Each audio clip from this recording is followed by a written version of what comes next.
In this video, I'm going to show you how to create a double exposure effect in CapCut. Let's get started. First, open CapCut and create a new project. Import the two video clips or images you want to use for the double exposure effect and add them to the timeline. Add the base video to the first track on the timeline. Let's preview the video. Next, add the overlay video to the new track above the base video. Select the overlay video on the timeline. Go to the Blend tab and change the mode to hard light. Then click Add Keyframe and decrease the opacity slider to 0. Move the playhead a few frames of the video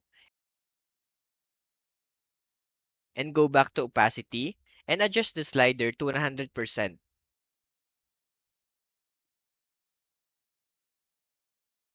Now, move a few frames from the keyframe icon, which is the diamond shape in the layer, and split the layer using the split tool.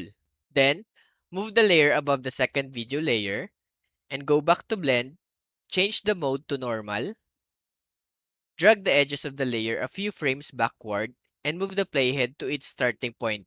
Go back to blend and click add keyframe and adjust the opacity slider to 0. Move the playhead at the end of the second video layer and go back to the opacity slider and move it to 100%. Now, play back your video to see the double exposure effect in action.